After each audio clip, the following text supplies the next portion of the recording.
Certainly. I mean, it certainly affects mood. So it makes people down and depressed.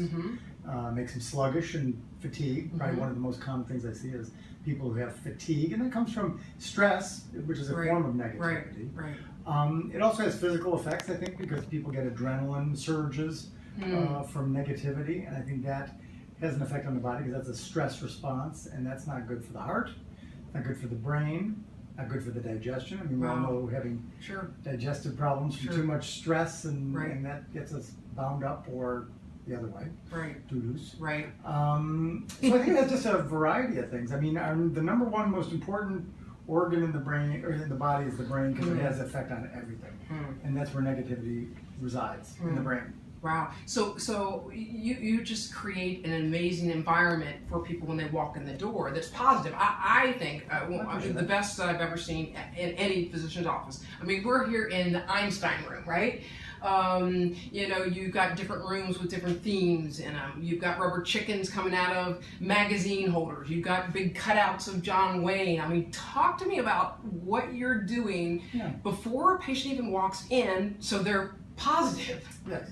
Well, look, you know, I think every one of us has had an experience in a doctor's office. Most are going back to childhood that have a negativity to them. I mean, particularly getting the shots and the things you remember. Certain smells of the office are very evocative in our minds and give us a lot of negativity. And I want to change that, try and get rid of the odors of the office so it doesn't smell like the old time offices, maybe some of the older people will remember. And then also give a sort of fresh perspective on what goes on in the exam rooms where people aren't seeing pictures of organs and organ systems and that are meant to educate. We can educate when we talk, but I think we have to deal with the emotional aspects right up front and just sort of get people relaxed. And I think, you know, whether it's art or ideas, these are the things where we all connect. So, I mean, there are several areas that I think we all have a common theme. One is heroes. So this is really a room of heroics. I mean, Einstein was a hero. Watson and Crick over here were heroes. So that's one motivator or one place where we can connect. Other people have different heroes. So what would be another room and why you would? Well, the other rooms would be, a lot of it is more popular culture. Like I have a room for Elvis because I think everybody, you know, has a soft spot in their heart for Elvis. We have a John Wayne room, so more the Western theme and that kind of thing. And I think it just gets people, you know, it allows us to share ideas and talk about things. You know, the Einstein room, I met people who met him and they would remind them of a story that they would then share with me. Had one lovely lady who was 90 years old and started telling me a story about meeting Einstein. Her daughter, who was with her, was like, "Mom, you never told me that story before." So it brings out a lot of different things. And it takes people away from the worry about their health towards other things. And I think that relaxes people, and then we can start a conversation. I remember when I first came here years ago, and there was a Lucy room, and I was reading some of the funny things on the wall.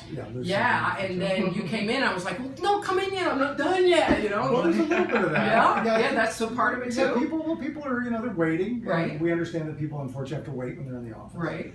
But I want to make their time productive. We do have, you know, Wi-Fi and things like that. People are on their cell phones. But it's nice to, you know, if I see something that's entertaining or interesting to me that I find at a store, I'm like, I'll put it in the office so that people can look at it. And I think it captures their interest and it gets them thinking about things, whether it's the larger perspective on things and a cartoon that might indicate that, or just something, like I said, that's sort of pop culture that makes you smile. I think it's just good for us all. To keep a lighter attitude. And it seems like people trust you very quickly. And how do you do that? Because that's often a challenge that I find with healthcare. Well, I think, you know, certainly you have to have the skill set up front. So, I mean, I remember when I was a student and you don't have the skill set, your mind is active about the worry about what, you know, the mechanics of what's going to happen. And as you get more adept and more skilled, then all that is in the background. And then really it's just about a conversation. Really all medicine is a series of stories. Patients tell me their story of their symptoms, and then I interpret it in a scientific way to try and reinterpret it and give them a different understanding of what that story is. And forgot what we were About trust. Oh, about trust. Yeah, how you build it. Well, I so think that quickly. because we're in a conversation. I mean, I'm not worried about the mechanics Right. of what I'm doing. I'm worried about the conversation that we're having, and I'm trying to be real with people and be genuine with them. Wow. I think that's important too.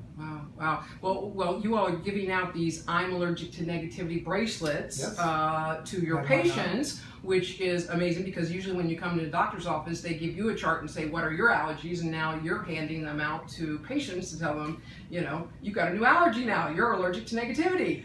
Well, we have. I mean, look, patients come in with different concerns and different attitudes. Some of them are negative when they come in. We try and make them feel better. And I've certainly had patients say to me, you didn't fix me, but I feel better anyway. Ah, wow. And so I do think that's important. And being hopeful, being positive, even in difficult situations, there's always something positive. We're here, we're alive, we're in the moment, and we're enjoying each other's interaction and company. And I just think that's something to be thankful for and just to recognize. And it's just an important thing to always remember to be grateful, about what little things that are good in our lives, and everybody has something good going on. Yeah. Well, I will say just how grateful I am to you personally, because I was here 8 years ago speaking, and I got sick, and Naomi Rohde said, well, you can go to my doctor, Doug Lakin, and so I came in here, and you ended up running some tests and calling me on the phone and saying that I was grounded. And I'm like, I don't even live here, and like, you're grounded for the next 3 weeks, so cancel your speaking engagements. And so I think for people like you who are driven, intense, and quite capable, they don't give themselves that moment to step aside and just nurture themselves and get them back to health. Sometimes I do have to be a little bit of a heavy. I don't do that very much. It's not my nature to be a heavy, but sometimes I want to say, look. Thank you. I know it's the right thing to do. Yeah. It's the right thing to do, and I'm glad, of course, you Yeah. continue to thrive because, well, you got more energy than 10 people. So if you're sapped at all, boy. Okay. I know you were calling me Miss Caffeine before, so anyway, so I don't have any. But so I am grateful I'm here. I'm grateful that you're my physician, and I'm grateful that you have agreed to be Lenny's physician. Lenny, we were talking about his birthday, so it is time for a checkup. Yes. So it's his 18th birthday, so if you don't mind, you're welcome to stay here. I know he's undressed, but that's okay. We can all be in the room together here. I want to examine Lenny. Is that okay?